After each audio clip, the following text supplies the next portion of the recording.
चंदा ने पूछा तारों से, तारों ने पूछा हजारों से, सबसे प्यारा कौन है?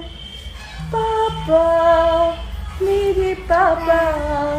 हाय फ्रेंड्स, आई होप बढ़िया होंगे। वीडियो देख करके आप लोगों को कुछ समझ में आएंगे, अगर नहीं समझ में आया तो प्लीज़ मेरे वीडियो के लास्ट बने रहे, पूरे डिटेल से समझाते हैं। सोशल मीडिया पे वायरल हो रहा है कि ये ज्योति सिंह का बच्चा है, लेकिन ये सब झूठ है। ज्योति सिंह का नहीं बच्चा है, नहीं पवन सिंह का बच्चा है।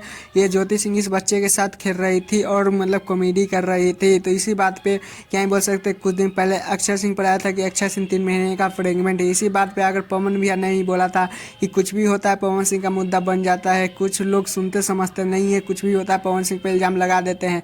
पहले सोच लो, समझ लो कि ऐसा भी वीडियो फेक देख लेते हो, कुछ भी कर देते हो। खैर क्या ही बोल सकते हैं। पवन सिंह को तो आप लोग जानते हैं कि इस बार कुछ हद ही हो गया है। पवन सिंह को इतना तरफ बदनाम लगाया जा रहा है कि आप लोग जानते हैं। मेरे चैनल पर नए हैं तो चैनल को सब्सक्राइब, वीडियो को लाइक करें और प्यार सा कमेंट जरूर लिखिए पवन भैया को आप लोग सपोर्ट करते हैं या नहीं।